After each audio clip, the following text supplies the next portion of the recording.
Hello, everyone, and welcome back to Management 3064, Cornerstones of Entrepreneurship. I'm Ron Poff.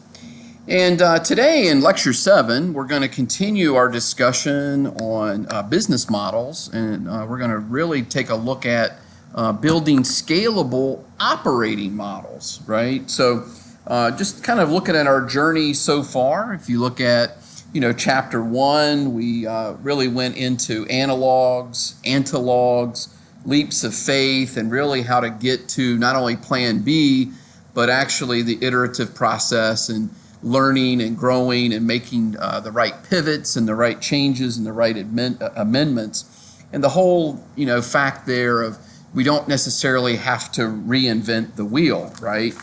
We can certainly copy or borrow from others in ways that they've learned along their way and shared their learnings, and it gives us a chance to be able to grow from that standpoint.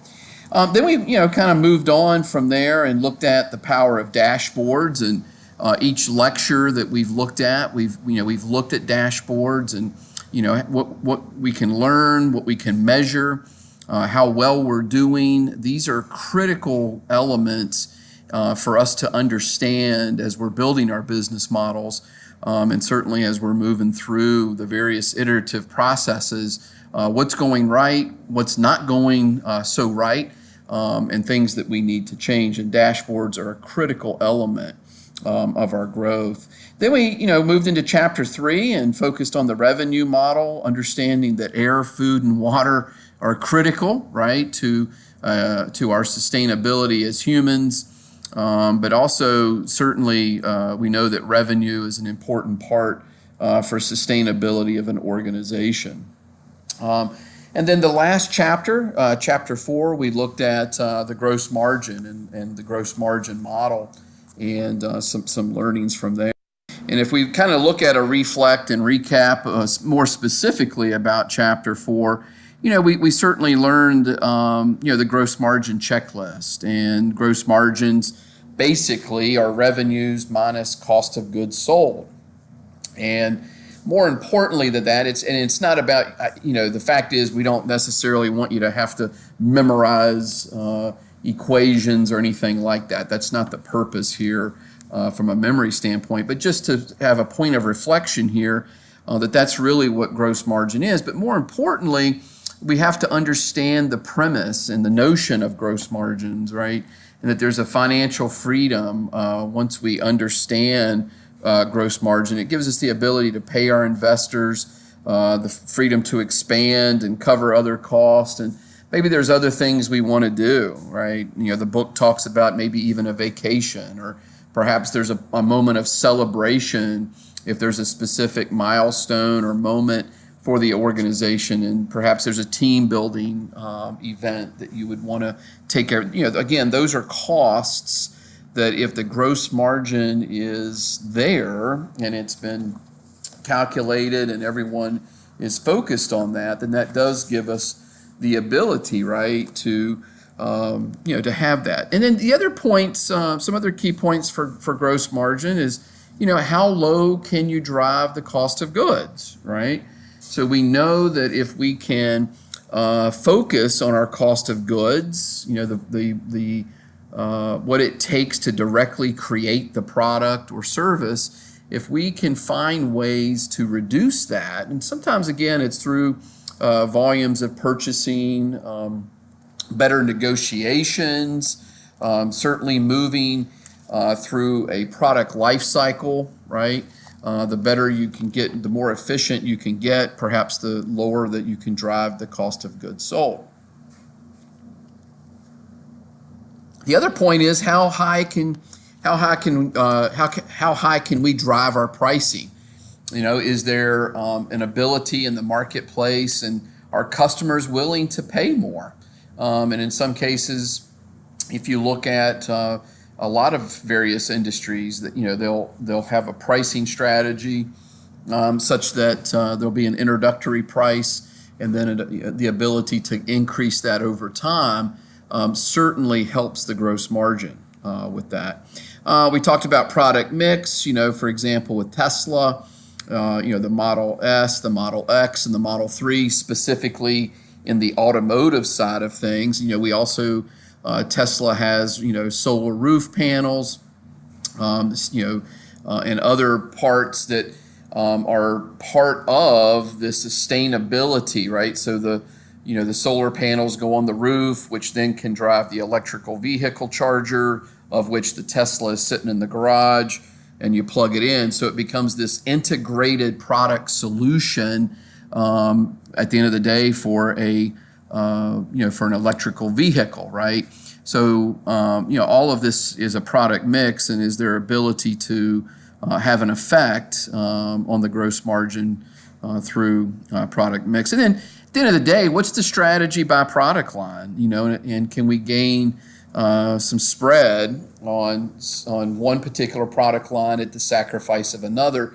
Typically, I would say that, obviously, again, the constraints are pricing, so what the customer is willing to pay, and then on cost, which is how good are we at being able to reduce our cost of goods sold. And so, and a lot of times this is a case-by-case basis, and situational understanding and situational dynamics have an impact on that. I've seen that throughout my career, whether it's in large organizations or, quite frankly, in my most recent entrepreneurial venture, right?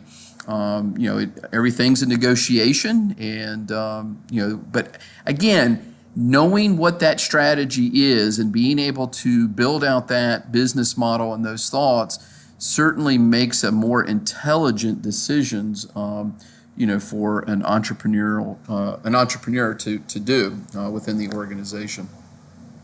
So again, reflect and recap chapter 4.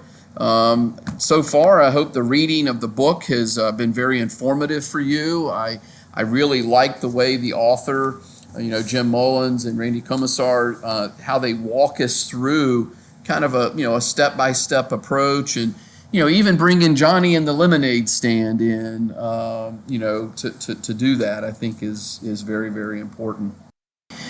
So as we move into Module 8, and we're about halfway there, right, through all the various modules. At the end of this particular module, really kind of looking at the critical challenges of managing the tensions between gross margin and operating margins in a startup. Okay, specifically in a startup, we have to look at the degree of operating leverage in a startup. And then you're going to be analyzing the impact of operating expenses of the business model of a startup. So these are very, very important aspects. The other part of building the operating model is to understand the chart of accounts, right? So, whether that is through R&D expenses, is it through salaries, is it our hourly wages? At the end of the day, understanding all of these costs, and is there a way that they can be reduced or eliminated entirely? As we grow our venture, are there ways that we can increase certain cost positions, right? Our operating expense position, or if we were to increase something within that operating expense, would it help us to expand? And what's great about Chapter 5 is the ability to look at that. And again, right, our strategic thinking has to be, again, looking at analogs and antilogs. So the chapter, I think, does a great job at giving us some specific examples of that. Look at, Ryanair. And, the Ryanair, many of you that have traveled internationally perhaps have used Ryanair. Certainly a lot different airlines than the traditional, right, airlines within Europe.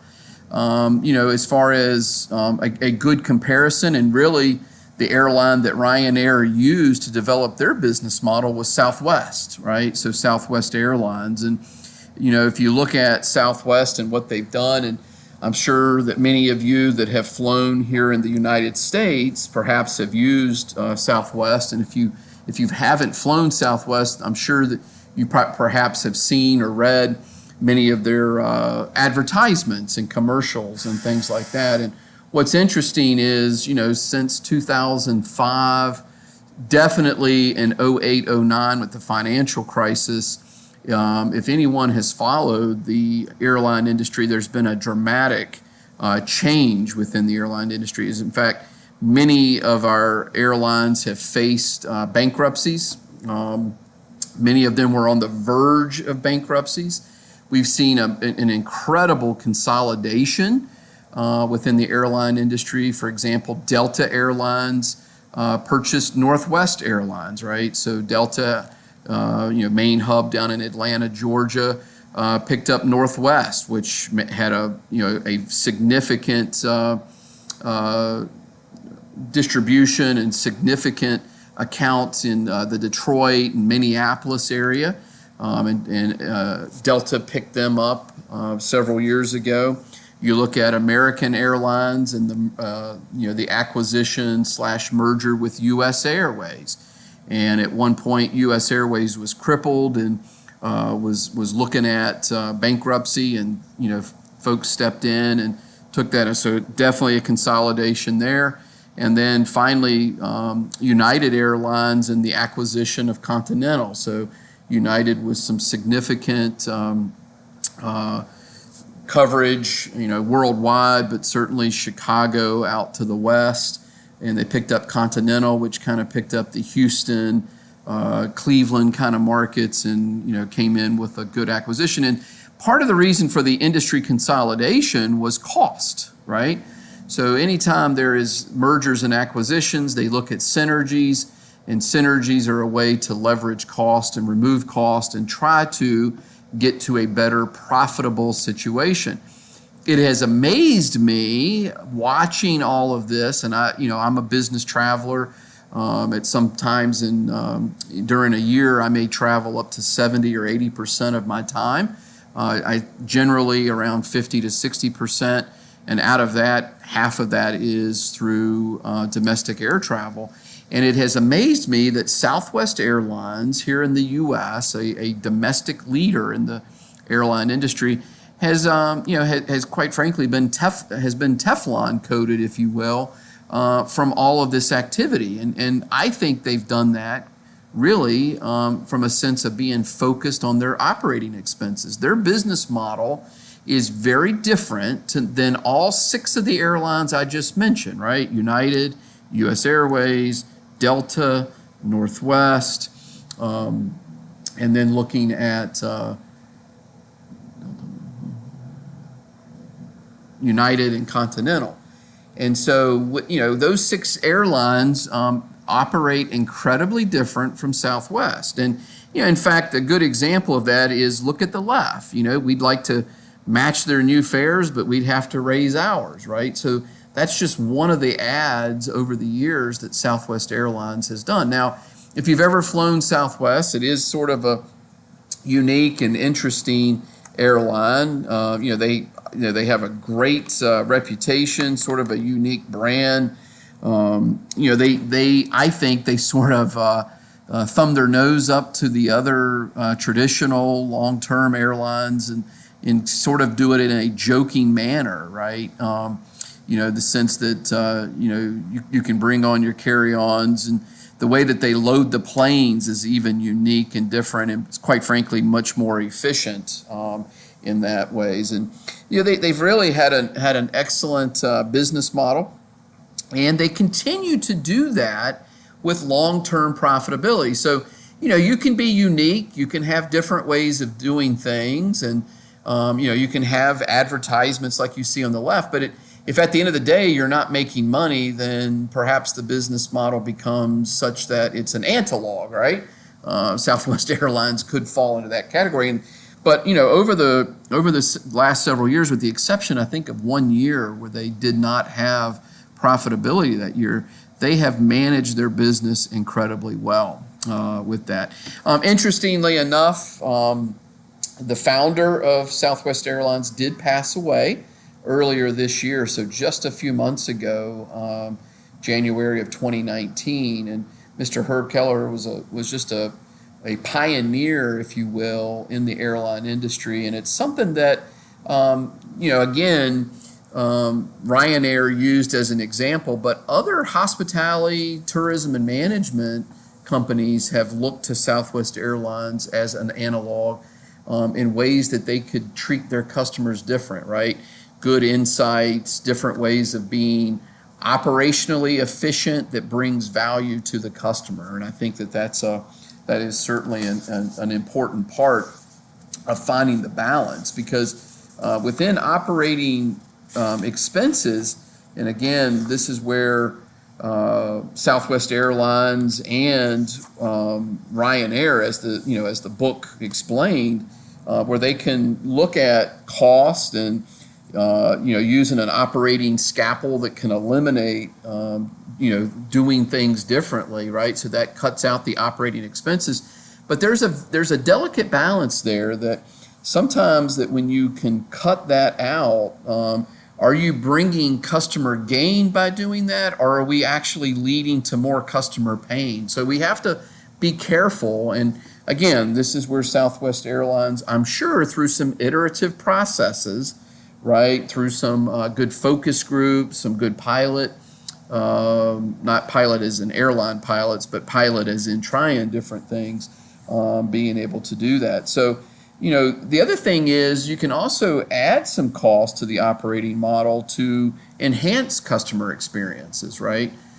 So in some cases, by allowing people to bring luggage on board, or allowing people to pick their seats, these types of things are expenses that perhaps bring some customer delight through that. And so by trying to cut certain costs, does that, again, bring pain or gain to the customer? So we have to really look at that. And then the other balance is using technology, for productivity gains with all of that. So again, very good analog, a great company, something that all be prepared for.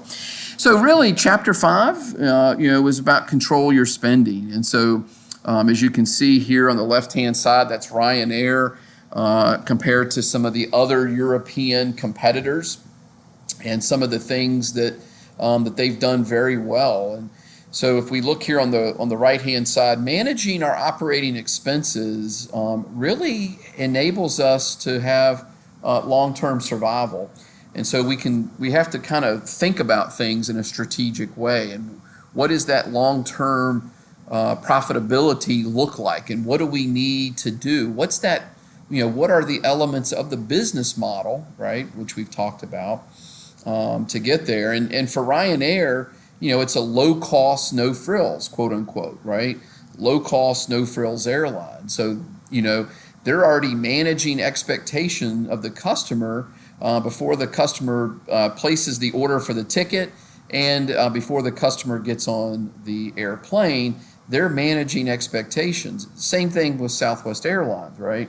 Managing the expectations. I have a colleague that lives in Chicago, and of course you have two airports in Chicago, O'Hare and Midway, and he chooses to fly Southwest. And I've always say, well, why is that, Bruce? Why do you choose them? And for him, number one, it's closer to where he lives with Midway. O'Hare is very crowded and takes a while parking, so there's the convenience of the airport. Secondly, we're both in sales and marketing, and our schedules can change, right? If we're with a customer or something, we may want to stay an extra night.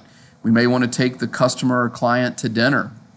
Or if things aren't going so well, maybe we need to stay an extra day and work with the engineering teams and purchasing teams to negotiate something. The whole point of that is there's flexibility. And what's nice is with Southwest Airlines, there's no change fee, right? They don't mind changing out tickets. I don't fly Southwest. I say that they don't mind. I would think that if a frequent flyer does that too many times, maybe it's recorded on their profile. But the point is, for example, with United or American, it's a $150 change fee, right? And I've always tried to figure out, well, why is that? But it's just a fee that they feel like they can do. But again, trying to balance customer gain versus customer pain. And for Bruce, he chooses to do that. Now, they don't necessarily have they don't have the lounges for you to go into like a United or American does. They, if you want drinks or snacks or things like that, you have to pay for them. And the area within the airport may not have as many extra value options like a United, American, or Delta might have. But at the end of the day, Bruce knows that. Customers know that. So the expectation's there. So again, the whole point here is that we're trying to look at long-term competitive industries and ways to navigate through that and find gaps from our competitive situation and our competitive landscape that we can have growth by looking at price sensitivity. Airline industry is definitely a price sensitive competition. Customers, I don't know if you have traveled, but I know for me, I've booked 2 flights in the last week, and I'm looking at prices, right? I'm shopping to find the most economical prices. So on the left, how do organizations do this? And so if we look at an analog here, and we're looking at Ryanair, who again, if we can copy or borrow some of the things they're doing from a startup, let's look at their staff, right? Staff, they have one of the smallest staff in the airline industry, right? Airport and handling, again, one of the smallest teams with regards to that. Now, one could argue that if we were to measure, and I'm sure that they do, what's the customer satisfaction or what's the insights into the customer experience, we would probably want to measure that as well, because one of the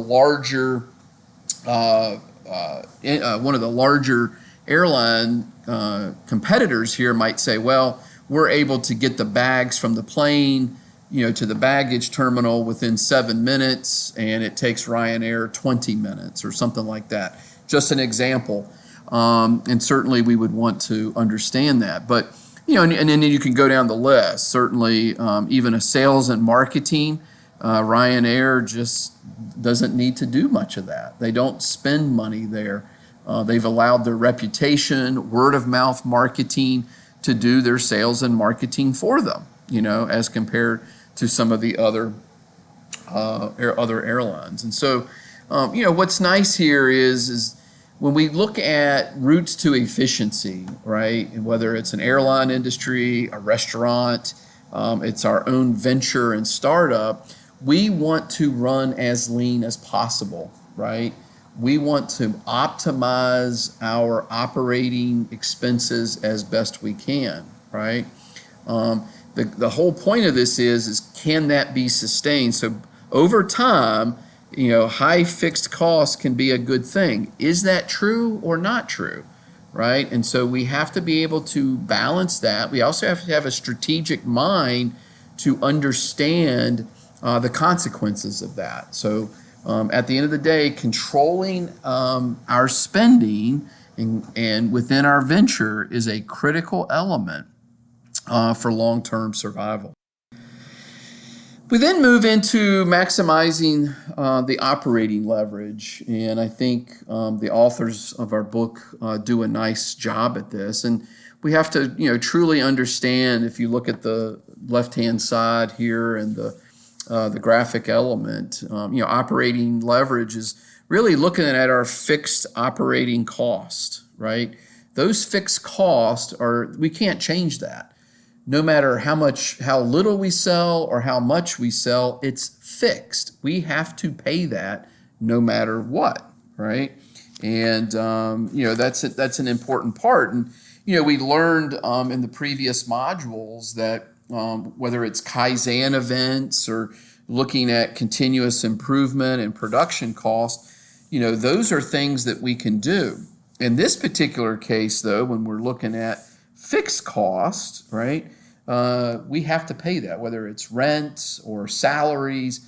Those are things, whether we sell one item or we sell 1 million items, we still have to do that. And so a small change in sales revenue is magnified into a larger change in operating income. So again, the fixed cost is very, very important. So one of the key metrics in operating leverage is that we want to, again, maximize our cost of goods sold versus operating expenses, right? I just said it, but I think it's worth saying again. Operating expenses has to be paid even if you don't sell anything, okay? So I think that's a critical element. And, this is where our cash can become tied up. And we're going to talk about cash more in the next chapter. But, cost of goods sold minus operating expenses comes from our revenue, right? So at the end of the day, revenue minus cost of goods sold minus operating expenses is our profit or our cash, okay? And so, these are where we have some decisions that we have to make, because fixed cost is a have to, right? We have to pay those. And so, from an operating expense standpoint, now we're variable cost, right? Variable depends on what we've made or what we've sold. And so that can be in the word variable, that can change. And so, it is certainly a focus on increasing our sales revenue. That's where a lot of the goals come from, right? The more that we can increase our sales revenue, keeping our fixed cost, right, our operating expenses the same, guess what? We're optimizing our situation. The other thing is we have to, and this is where conversations with our sales team, conversations with our customer, we have to make sure our product solves the job to be done, right? So there is a job that has to be done, and are we balancing that in the correct way, with our customers? And are we balancing that the correct way even with our operating team and our operating expenses? So for example, when we look at some key positions within our organization, is this something that we want to bring on as hourly people? Let's say it's a designer, or perhaps for a website designer or website coder, could be something like a technician or someone in engineering.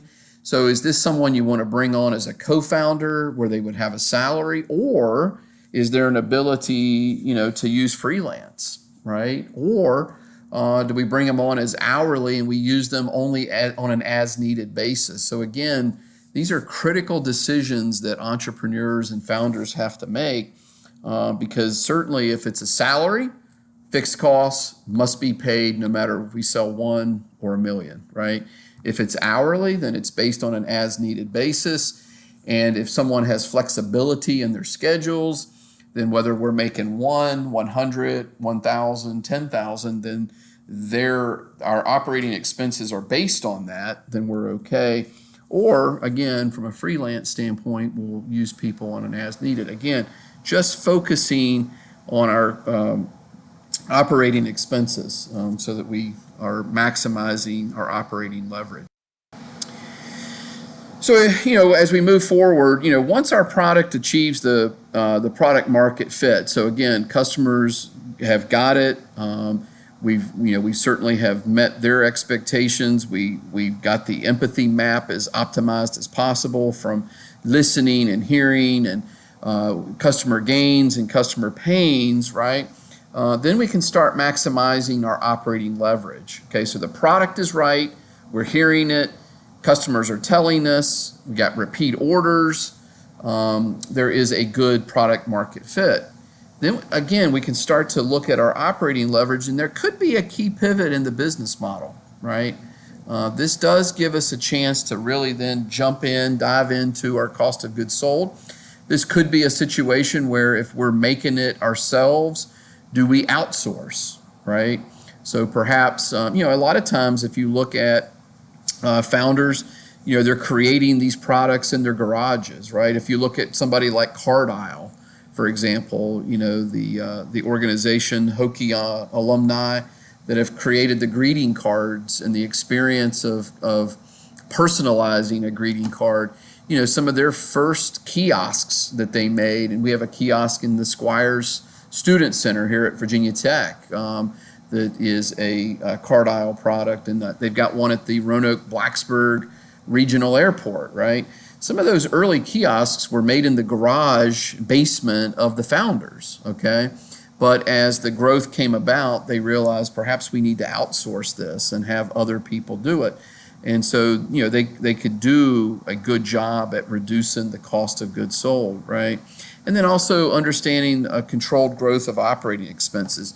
Do we continue to operate out of the apartment? Look at Facebook, right? Out of the dorm room. Or, do we move to, a co-working space, where maybe there's a small amount of rent, but does give us a good customer face and a good network and a chance to bring not only the two founders, but more parts of the organization together, right? Or, do we continue to be virtual and everyone work out of their apartments or something like that? So the whole point is really understand that as startups, as the sales grow for startups, we also need to have this controlled growth of operating expenses because if we can do that, then quite honestly, there's an exponential growth of profits from that.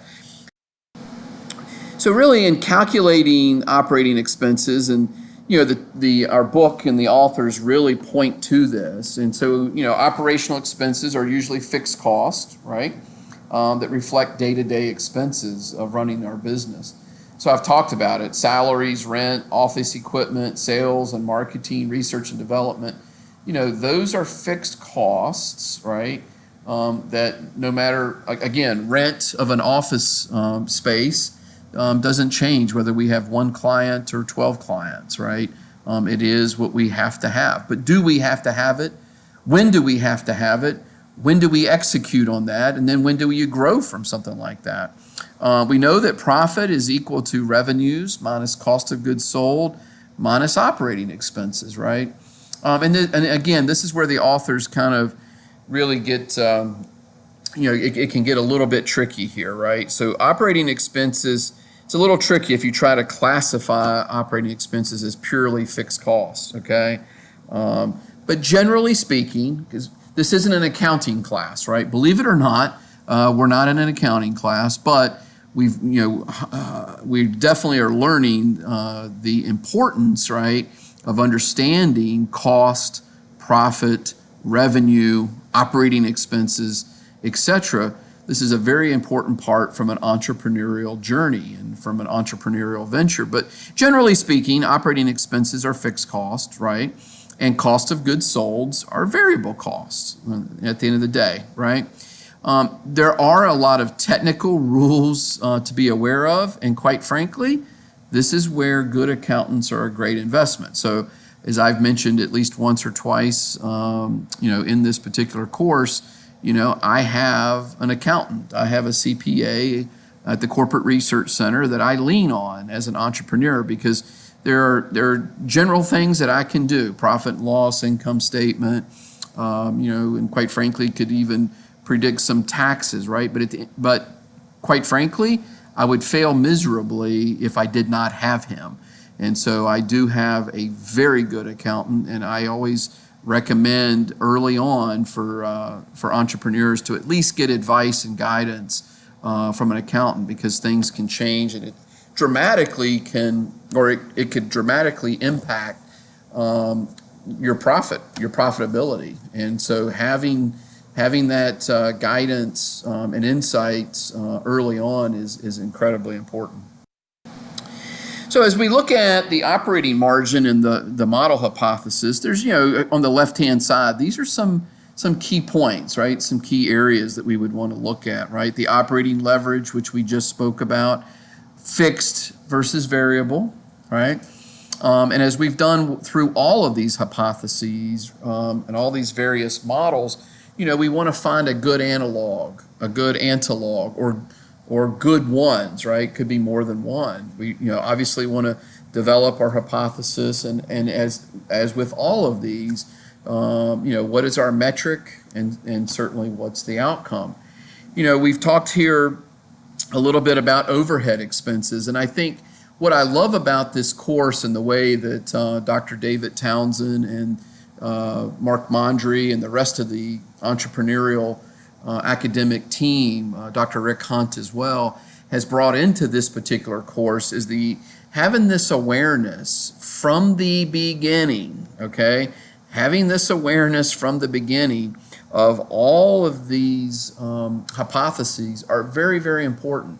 Having an awareness of the impact, right, of overhead expenses, for example. What does that mean? And what's the impact? What's the consequences of bringing on 2 or 3 salaried people early on, okay? What is the consequence of going into the 5th floor downtown Manhattan, right?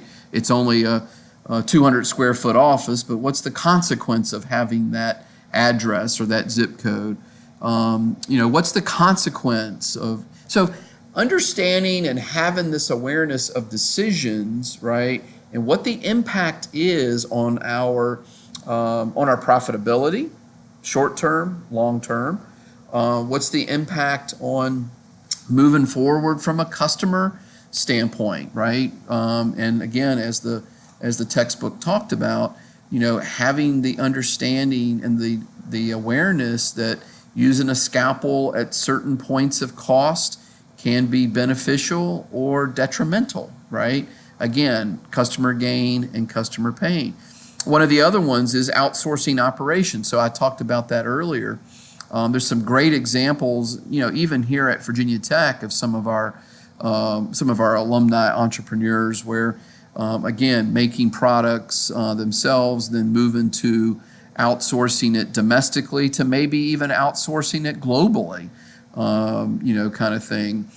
In my career, we have actually started production here in the U.S. under our roof, and then as time went on in my sourcing career, was able to find a third party, right? And so we were able to find a third party perhaps in China or Vietnam or some of the other low-cost countries, and where we can leverage labor and logistics and still be able to meet our customers' needs at a much lower cost position than we had before, which then led to certainly higher gross margins and better profitability for our shareholders in that standpoint. So, again, understanding all of these elements, R&D is another critical one. Being able to look at analogs and analogs of organizations. Sometimes we think of that have strong R&D. The pharma industry, for example, incredibly heavy on R&D and sales and marketing.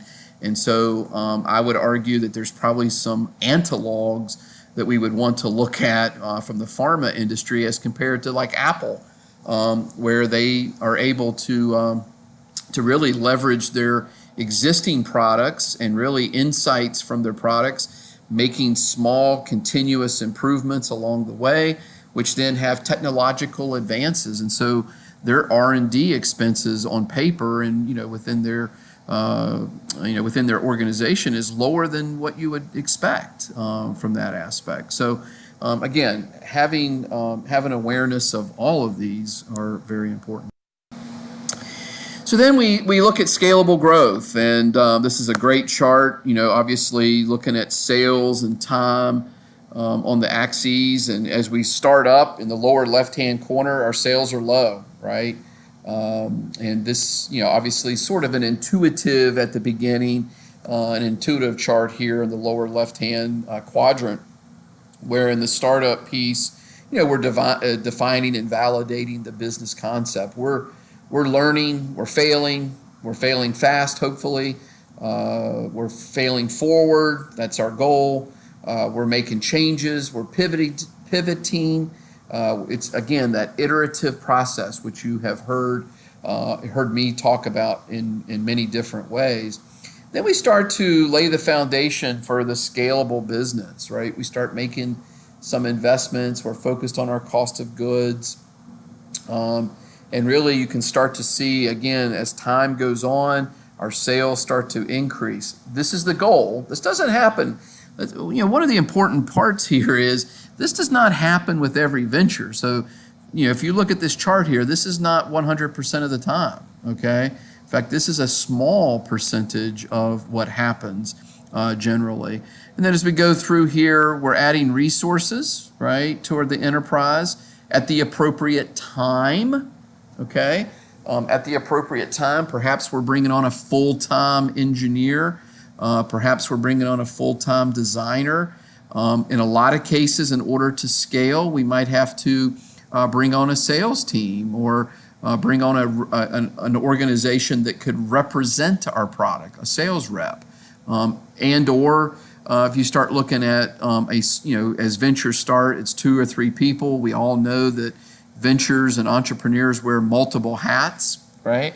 For example, even in my my venture, in the beginning, I was the salesperson all the time, and quite frankly, as my time has increased in some other activities, you could track that our sales have gone down. So we've had to make some changes along the way.